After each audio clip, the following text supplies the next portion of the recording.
Hello friends, good morning everyone. आज हम बात करेंगे जेपीएससी के द्वारा एक नोटिफिकेशन के बारे में। ठीक है, तो यह जो वैकेंसी है वो वैज्ञानिक सहायक पदों के लिए निकाली गई है, जो कि साइंटिफिक असिस्टेंट के लिए है। ठीक है, तो यहाँ पे हम देखेंगे कि इसकी ऑनलाइन आवेदन पत्र भरने की अंतिम तिथि दोस्तों यहाँ पे दिया गया है कि ऑनलाइन का जो लास्ट डेट है आपका देख सकते हैं यहाँ पे 16 अक्टूबर को है। ठीक है, उसके बाद यहाँ पे हम नीचे देखेंगे कि इसमें कितने सीटों की संख्या है। तो कुल पद की अगर बात कर दो तो दोस्तों यहाँ पे टोटल सीटें 7 है, और किस किस पोस्ट में ये निकाली गई है वो सारी डिटेल्स हम लोग यहाँ पे देखेंगे। ठीक है, तो यहाँ पे पॉइंट नंबर 1 देखते हैं। सहायक निदेशक के लिए यहाँ पे वैज्ञानिक पदाधिकारी अग्नेय शस्त्र के लिए यहाँ पे 4 वैकेंसी है, जो कि जनरल के लिए 2 है, एसटी के लिए 1 है और इसके लिए 1 है, मतलब यहाँ पे टोटल 4 है। सहायक निदेशक वरीय वैज्ञानिक पद मतलब फोटोग्राफी। पॉइंट नंबर 2 में फोटोग्राफी के लिए देख सकते हैं दोस्तों यहाँ पे ओनली 1 सीटें हैं, जो कि जनरल के लिए है। ठीक है, उसके बाद यहाँ पे बात करेंगे पॉइंट नंबर 3 में फोरेंसिक इंजीनियरिंग एंड इंस्ट्रूमेंटेंट्स। यहाँ भी केवल 1 पोस्ट है, जो कि जनरल के लिए है। ठीक है, पॉइंट नंबर 4 में देखते हैं यहाँ पे सहायक निदेशक डॉक्यूमेंट।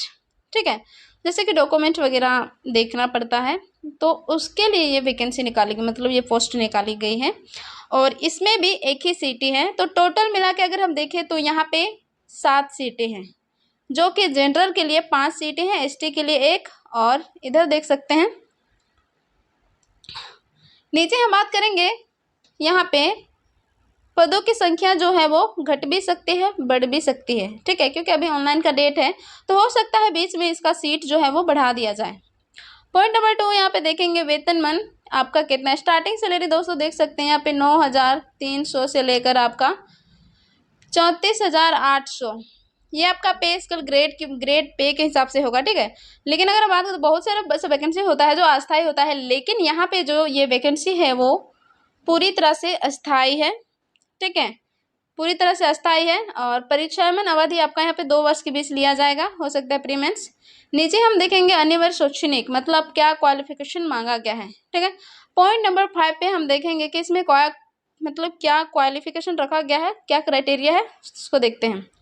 तो यहाँ पे अग्नेय शस्त्र की पोस्ट के लिए यहाँ पे देख सकते हैं दोस्तों कि आपका एमएससी होना चाहिए भौतिक और गणित के साथ, और इसके अलावा आपका किसी राज्य अथवा भारत सरकार की विधि विज्ञान प्रयोगशाला से काम करने का 2 वर्षों का अनुभव होना चाहिए। ठीक है, और यहाँ पे भारत सरकार से मान्यता प्राप्त संस्थान से कंप्यूटर का सर्टिफिकेट भी कम से कम 6 महीना का होना चाहिए, मतलब डीसीए आपका बेसिक होना चाहिए।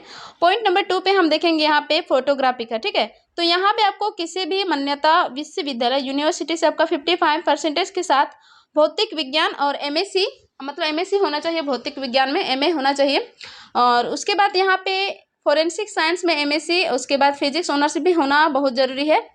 उसके बाद आपका भी यहाँ 2 वर्षों का काम करने का अनुभव होना चाहिए, साथ ही आपको यहाँ पे डिप्लोमा कोर्स मतलब डीसीए का कोर्स होना चाहिए। पॉइंट नंबर 3 में भी किसी मान्यता प्राप्त विश्वविद्यालय से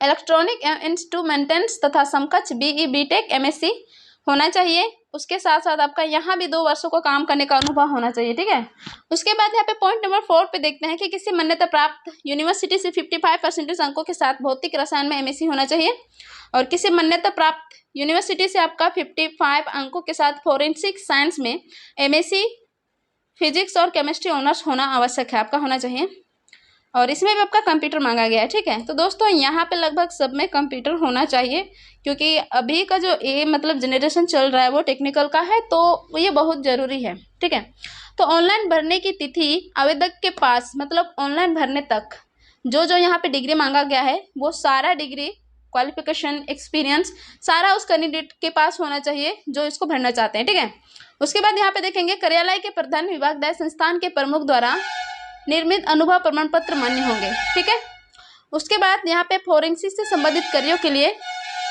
जो अनुभव है उसका उसके पास एक्सपीरियंस का भी सर्टिफिकेट होना चाहिए। 1 से अधिक पद पर योग्यता रहने की स्थिति में अभ्यर्थी को 1 से अधिक पद पर भी आवेदन कर सकते हैं। ठीक है, और कंप्यूटर का नॉलेज होना चाहिए, क्योंकि यहाँ पे कंप्यूटर से 50 क्वेश्चन पूछा जाएगा।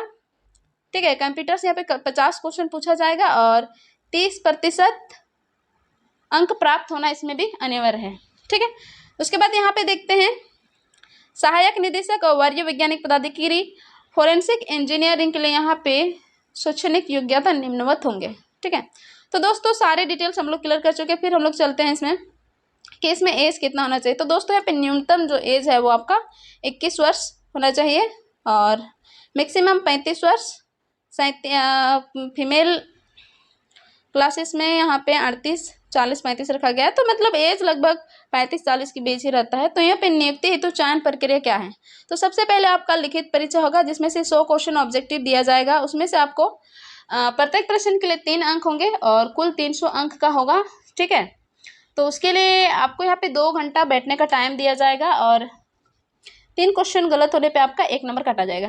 ठीक है, तो यहाँ पे पासिंग जो रखा गया है, सामान्य वर्ग 40% होना चाहिए, पिछड़ा वर्ग 34% होना चाहिए और एसटी वालों के लिए यहाँ पे 32% होना चाहिए और आर्थिक रूप से कमजोर वर्ग उन लोग के लिए यहाँ पे 40% रखा गया। ठीक है, तो कंप्यूटर ज्ञान और संचालन में भी यहाँ पे आपको क्वेश्चन जो पूछा जाएगा, ये कंप्यूटर क्वेश्चन में आपका यहाँ पे नेगेटिव मार्किंग नहीं होगा दोस्तों। ठीक है, तो ये अच्छी बात है क्योंकि जो भी सही होता है आपको उसमें कुछ नंबर मिल ही जाएगा। उसके बाद आपका लास्ट में होगा इंटरव्यू। ठीक है, तो यहाँ पे इंटरव्यू के लिए अधिकतम 30 अंक दिए जाएंगे आपको। लिखित परीक्षा में प्राप्त अंकों के आधार पर विभिन्न प्रशाखाओं से भरी जाने वाली कुल रिक्तियों की संख्या 2.5 गुना 77 के आमंत्रित होंगे। सक्षम तो इंटरव्यू के लिए कोई न्यूनतम उतरने अंक नहीं होगा। ठीक है, उसके बाद पॉइंट नंबर घ में देखते हैं। यहाँ पे देख सकते हैं कि जो भी काम का एक्सपीरियंस है जिसके पास, तो वहाँ पे उसको 5 नंबर दिए जाएंगे और अधिक से अधिक हो सके तो फिर 20, क्योंकि ज़्यादा जो काम में होंगे।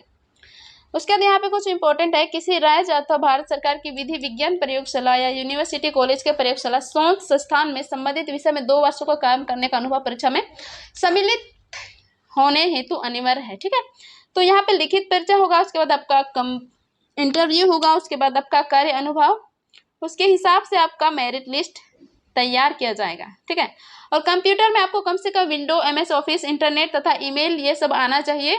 ठीक है, उसके बाद आरक्षण का लाभ, जो भी कैंडिडेट आरक्षण का लाभ में आते हैं तो उसको वहां पे आरक्षण का सर्टिफिकेट ले जाना पड़ेगा जाति। ठीक है, तो मिलते हैं नेक्स्ट वीडियो में और ये सारे डिटेल्स मैं आप लोग को बता चुके हैं। और उसके बाद यहाँ पे जो भी ऑनलाइन होने वाली है इसका लास्ट डेट कम से कम 16 अक्टूबर को है और परीक्षा शुल्क यहाँ पे आपका लग रहा है 600 रुपया बैंक चार्ज है मात्र। और परीक्षा शुल्क में ST वालों को यहाँ पे 150 रुपया बैंक चार्ज लिया जा रहा है। ठीक है, तो यहाँ पे परीक्षा शुल्क कितना लगे वो सारे मैं आप लोग को बता चुकी हूँ। तो ऑनलाइन आवेदन भरने में कोई भी सुविधा असुविधा होने पर ये हेल्पलाइन नंबर दिया गया है दोस्तों, यहाँ पे आप जाके बात कर सकते हैं। और ऑनलाइन करने से पहले आप लोग जो भी डिटेल्स है उसको आप अच्छे से पढ़ लीजिए ताकि बाद में किसी भी तरह का मिस्टेक ना हो। ठीक है।